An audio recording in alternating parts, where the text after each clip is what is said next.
So we're finishing today this international section with Igor Zulaika from the Sally left, which is a political party that's part of the Euskal Bildu coalition in the Basque country, a country that's probably got a lot of things to talk to us, parallels that Igor can probably bring out.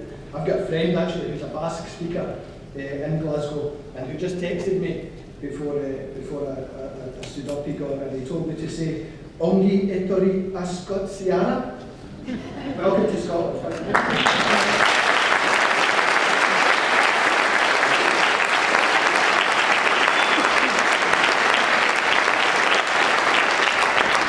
Well, first of all, thank you all. It's a pity you can't come here and look at this room. It's quite impressive. All these people here gathered to debate, to speak about what independence should be and how it should be. I want to make one point clear. I'm Igor Zulaika, I work for the Left, which is a part of EH Bildu is a broader coalition on which 4 parties from 3 different political traditions have got together. And as you will understand, this is a complicated issue. We don't share our point of view on lots of things, but we have been able to create a common house. So what I'm going to present now, what I'm going to speak mainly, is about the socio-economical proposal. We agree between those 4 forces. I repeat, do you imagine having 4 friends with 3 different opinions and 2 of them who don't speak to each other? Then get them together in a room and put them to work.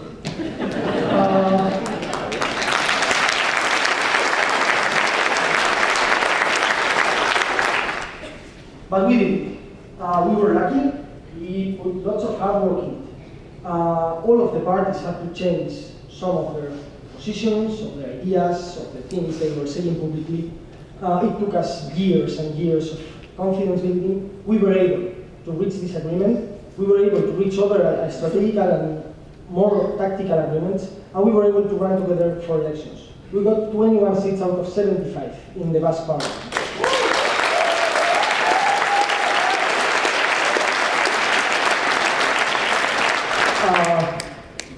Our party had been illegal for 9 years, so we didn't have representation. So we came from 0 to 21. I will not speak about the peace process that's going on in the Basque country. I'm not going to speak about how and which are the strategical agreements we reached. I'm not going to speak which are the socio-political basis of all those agreements. I'm going only for the specific ideas we have on economic issues and against austerity. So please, if someone wants to know, stop me on the way out, and I will try to explain all those other things. There is 2 main points I want to speak about. One of them is economical sovereignty. We understand that each people has to be the owner of its own future, and the other one is precisely of what things we understand have to be done in different areas. So first of all, I'm speaking of economical sovereignty. Do you imagine having someone who broke 2 legs and besides in the same hospital in another room someone who has a flu? And Mr. Rajoy, who is a doctor, gets into the rooms and says, hey, same pills and same treatment for both of them. It won't work. So it's what's happening nowadays in Spain. The Spanish economy was mainly a building-based bubble which exploded. Basque economy is a small, medium business-based economy. So we are getting the same treatment, which is wrong for Spain, but it's even worse for us. And it's not working. It's not working. So people must say, okay, what do we need? And which are the frameworks, the ideas, and the measures we need to have economic sovereignty? In our case, we define this list. First of all, we would need a only framework of labor relations. It makes no sense for us that Basque workers have to go to negotiate to Madrid, whether they get 3 days off or 4 days off. It's something that has to be negotiated in the Basque country.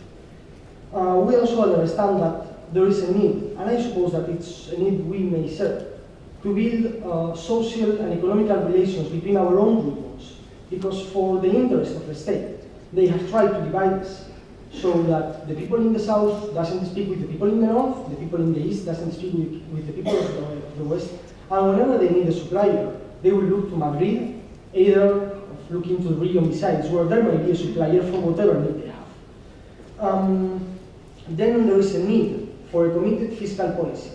I won't go in deep, but the Basque Country has two autonomous communities, the Basque Autonomous Community and the Foral Community of Navarre. And in the Basque Autonomous Communities, there is 3 provinces which have taxing rights. We are governing in one of those, and we are changing fiscal policies. We are doing that with the help of the Labour Party, so it's not a wonderful change, but we are doing it. And finally, there is one important thing we speak about, and we are trying to get through the parliament, is having a real autonomy for local municipalities. Because, hey, power has to be grassroots, and it has to be based upon where people live. So municipalities and councillors need to have, as I have heard here more than once, economical resources and political legitimacy to change things in their homes, in their towns. So through those measures, we understand we would be able to create a normal framework where we could define our own economical policy. That's first of what we are doing, what we are proposing. We are not getting a referendum, so we are doing it step by step, making things become reality before asking whether we want to be independent, yes. But the important thing is that the day we arrive to independence, we have a structured country, a place where people relate to each other. And then regarding the crisis, or the crises we are living, we have proposals in 3 different areas. One of them is the economic crisis, the other one is the ecological crisis, and the third one would be the social crisis. On the economical issues, we understand that there is needs on every of the 3 sectors, and those needs are different. On the primary sector, we need food sovereignty. We need that the resources, what we eat, are decided, produced, and made in the Basque Country. And if it's not possible, what we need is to have a common sense policy that won't have us importing tomatoes while we can grow them up in our own lands. So that would be one. For the second sector, what we were proposing is about the comprehensive strategy. It does not make no sense that Basque enterprises come to Scotland under the umbrella of Spain. And suddenly one of them comes, and the week after another one comes, and they try to build relations. We need our firms, our employee-owned cooperatives to work together, make steps, go outside, and sell outside. And then there was the third sector. And on the third sector, there is a big lot of proposals. One of them is the importance of promoting local businesses, stopping these huge malls that we have in the Basque Country, and re-promoting social-based businesses in the towns. And then there is another one, which is one of our most important work at this moment. It has to do with the public financial policy. It makes no sense. I don't know how it is in Scotland, but that my town hall pays the wages of its workers through a bank, that it's evicting people from their homes. Hey, something's not working. My town hall is giving money to a private company to be used to buy houses of people who are being thrown in the streets. No, we have to change that. There is already a project. There is a bank, which I won't be able to translate in English, but it would be a social compromise bank, which has a policy. It does not invest in weapons. It does not invest in taking people out of their homes. It does not invest in contaminating industries. And what it does is use the money they earn for society. Regarding the ecological crisis, we have also a big list of measures and proposals. One of the most difficult ones to make work is the zero waste proposal. We understand that we cannot keep eating the world like we are, that every day, each of us throws thousands of kilos of waste that are not recycled and that normally, in our case, are landfill. So what we are promoting in the towns we govern is a door-to-door, doorstep-to-doorstep collecting system on which different types of waste are divided, are separated by the citizens. So there is no contamination, and we get tax percentages of refuse, of those wastes that cannot be treated, that are as small as 10–15%. And all the rest is either transformed into organically alive products that can be used for farming or can be recycled. And regarding the social crisis, and that's one of our main preoccupations at the moment. As you may see, the economic situation in the Spanish state in general is awful. We are lucky in the Basque Country. We have not the percentages of employment that there are in Spain. We have half of them, but however, situation is dire and it's really tough.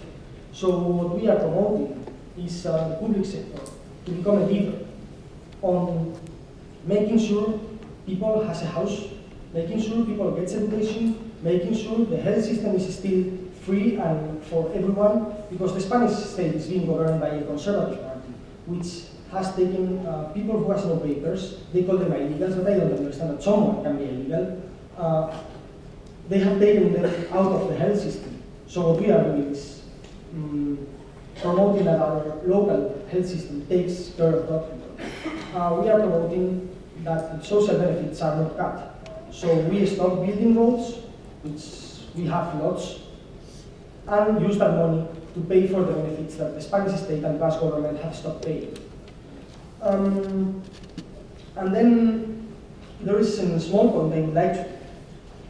It's really, really nice someone reads you in your own language when abroad.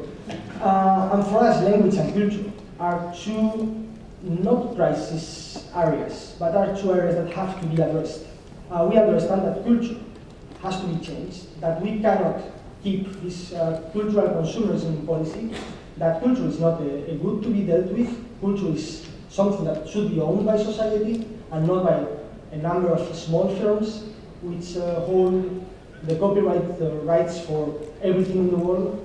And the same thing with language. We are lucky enough, Basque language has still over 600,000 speakers, and we keep promoting it. But others say that speaking more than one language is bad. I have heard in the workshop I was in that young children in Scotland who get to learn Scots and English have better results. I don't know if it's true or not, I heard it here, but what I can tell you is that I speak 4 languages, and I'm not stupid or an alien or something.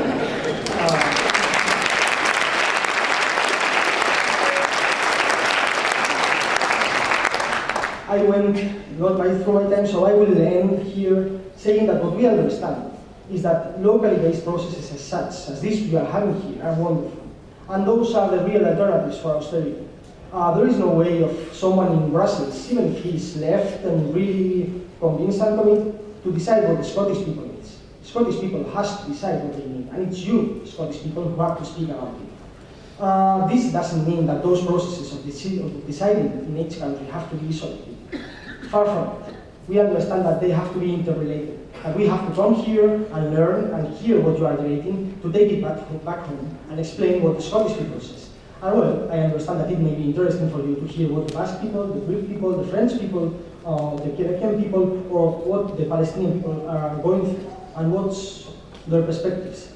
And so last thing, this is really impressive as a conference. I think I take over the feeling of the whole panel when I say that it's impressive. And I just want to add, I just took this paper from this leaflet, saying, oh, this is just the beginning. I really hope this is just the beginning. I hope you will win the referendum in 2014, and that far from taking away the flag union, the union flag, and putting up and flying the Saltire, you will change Scotland, and Scotland will be a better place.